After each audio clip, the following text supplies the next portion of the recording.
So they had to say, yeah, Sarah and Chad can lick all that thing off there. Or which one did it quicker or whatever. We didn't even find out half the Can't fucking believe results. you're fucking asking me. God. But, so right, what if they got it wrong? Only they didn't go to the party, but everyone else still went. Yeah. Who fucking cares if Helen and Brandy don't go to a party? Helen and Brandy? Good for them. It seemed like a lot of effort. I didn't quite think it worked out. Okay. Anyway, then Kartik got evicted. And then Trisha had her meltdown. What meltdown?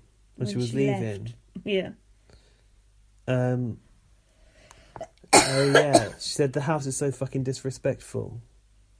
It was because someone shouted in You the were just crowd. cheering for people to go home. 2 people to go home, she said. So what?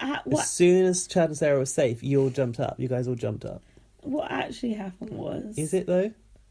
What? Those morons heard their names and got really excited. Yeah. Paul, Sam and Jordan simultaneously all heard their names and got really excited. No. Someone shouted, get Paul out. I think someone shouted, get Paul out. And Sam and Jordan were laughing about it. That's okay. what I think happened. My voice is gone. Paul said it wasn't because of that, it's because of the chanting. She was like, it's not even about you, it's about us. You're going to have to finish this podcast off, I'm afraid. The monologue from Gaz.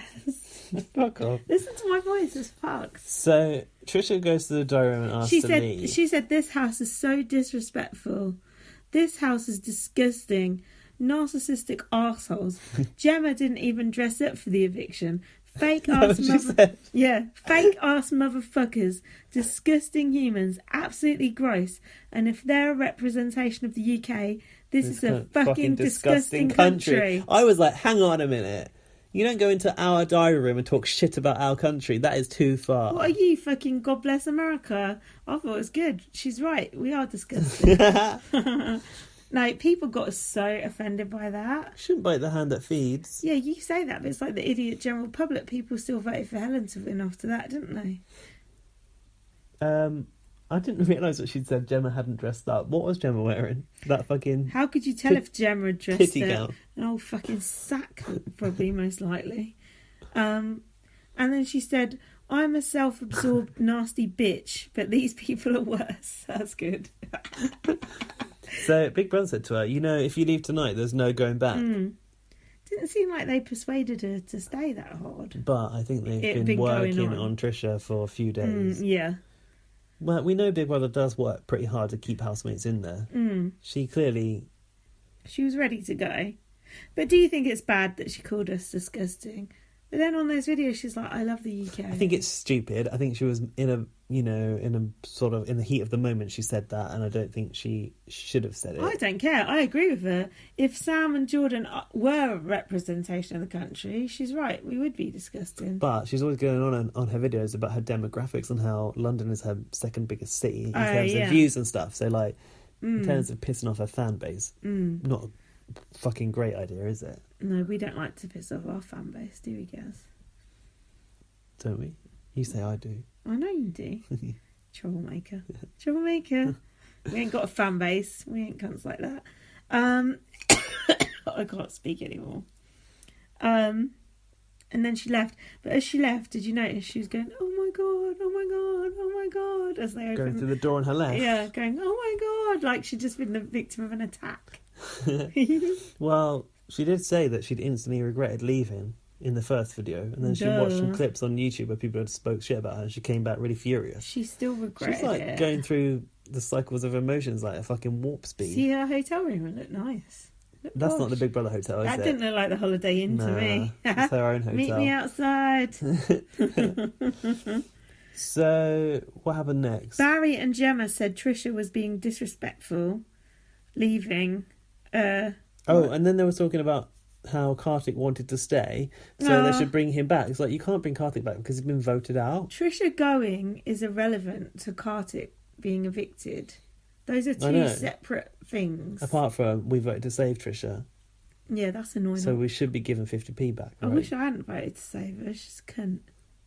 But anyway, she's acted so bitter since she left the house that it's really turned me off of her. I just think anyone that goes in Big Brother, before you go in, you're made fully aware of what the situation is regarding the house, regarding the show, and what it can do for you. And you think Big Brother is stupid enough to not have like a fucking solid contract. Like, if you walk out, you forfeit part of your money, and that's just the deal. Like, I'm sure she signed it away before she went in there. And then she's going, "Oh, I've got so much money anyway." And then she's like, "Oh, Perez told me they saved the best celebrities for Winter, Big Brother." Why didn't he tell you that before you went in, you stupid cunt? Fuck off, get out, leave.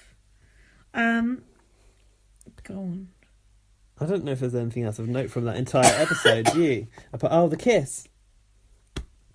Chad and Sarah's kiss happened, right? Hold on. Yeah, Sarah said she was worried about upsetting her boyfriend. This is before she even kissed him. And Chad said... She knew it was coming, that's why. Chad said, "Is he super jacked? How much money does he have in his bank account right now?" That's bad. That is bad. That's disgusting. He's got no respect for any relationship. Chad just likes the challenge. He just likes the challenge of stealing someone's girlfriend. Oh yeah, hang on. It was his birthday though, wasn't it? And fair enough. No. No, but you could tell that he was kind of like... playing it up, like, when it's your birthday, you'd give less fucks, I suppose. And he was really hoping to get that like birthday kiss when they were outside on that smoking area. They were on those beanbags together, and he was like leaning back, like trying to get something out of her for quite some time. Look, he's 30 now. Yeah, he's out of his 20s at last. He's 30. He's not kissed anyone since he's been in his 30s. He didn't say that, did he? No, but it's time. Someone kissed him, and that's all it's all about. Sarah said, "I just want to be a decent person." Hate these decent men. Oh yeah, and Sarah was acting shocked previously when Brandy had said that Chad and Sarah's interactions did look romantic. Oh yeah. So. And then Amelia was going, "Oh, I think it's disrespectful to her boyfriend." Fuck off. People pretending they care about Sarah's boyfriend. Her boyfriend has nothing to do with you. Mind your own business. People on Twitter, "Oh, Sarah's boyfriend." She's been going out with him for a month. A month. Also, yeah, it is embarrassing for him. Yeah, don't get me wrong. It will be. But no one knows what discussion they might have had before she went in. She might have been given a hall pass. Well, she obviously wasn't. But still, one, it's none of your business. Two, it's up to Sarah what she does. Three, they've been going out a month. Four, stop just looking at any opportunity to slut shame one. Five, shut the fuck up. So shall we get to the kiss? Hold on. Why am I holding this up now? Oh yeah. Basically, like, they're going. Everyone else is pretty much in bed, and they're walking through the kitchen, and there's that pillar in the kitchen. Chad looks up, clocks the camera, pushes Sarah Hardin against the pillar, and goes in for like a movie style kiss. Yeah. And then she looks around to check if like any of the housemates can see her through the window of the kitchen, and then sees the camera and is like, "Oh fuck!" And then Chad's like, "Oh, maybe it didn't see us." Like. Yeah, okay. If that camera didn't see you, there's fucking 5 or 6 others in the kitchen that would have seen you. But why do it there in the kitchen, of all places? Where would you do it? Storeroom? Because it's so bright in the kitchen. I'd rather do it in the garden. It's a bit darker. Yeah, around that corner where the pool used to be, where there is nothing. That's where you'd do it. Or like under a beanbag or something. I don't know. In the kitchen. Well, Chad wanted the best angle for the shot. Well, I know, yeah. Also, it's not hygienic. This kitchen scene thing. Who said that? Someone said something about the kitchen scene things. You should never have seen Gary Buse's ass, for starters. Anyway, then they get into bed together. No, they get into bed next to each other. Holding hands across their beds. That's a classic. That was extremely intimate, I thought, them holding hands like that. And then he goes, "Do you want to cuddle?" And she's like, she was drunk. She could hardly fucking hold. She was drunk. And she went, "I don't want to look like that kind of girl. It's a bit fucking late now." Look like. Yeah. And Chad went, "What? A cuddler?" Did he? Yeah. So he's like, "Just 5 minutes." Just 5 minutes. That cuddle that they had. Just the head, isn't it? That was, just the head of his penis was going at a fucking arse crack. That was the most intimate cuddle, wasn't it? That was a spoon. That wasn't a cuddle. Yeah, it was a spoon. Imagine me and you having a cuddle like that.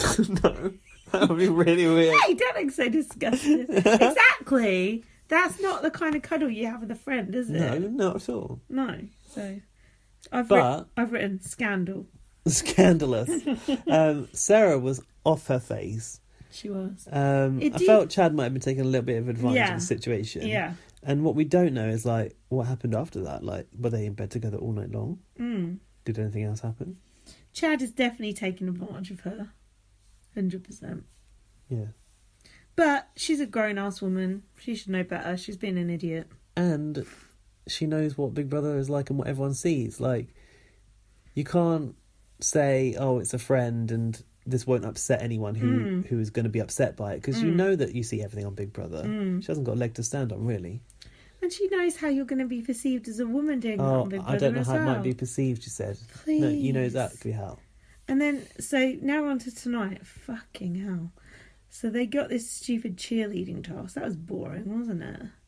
I liked part of it. I didn't like the electric shock part. It was quite boring to watch. What's the point in having the electric shocks when they've got to pretend they ain't being shocked?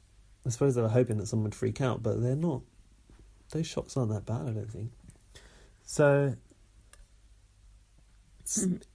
I thought that opening scene where Sarah and Chad were in the storeroom together was quite interesting. She was in a complete state. Like, she couldn't even fucking find a drink in the storeroom because she felt so awkward in that situation. And he, touched her back and she went, we need to tone things down. And then she went to the diary room and she was like, Big Brother's asking her about it. And she's like, I don't want to talk about it.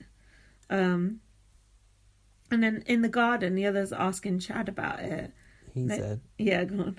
I don't kizzle and tizzle. What the fuck? And then Paul said something about, we'll know when he's done the dizzle or something.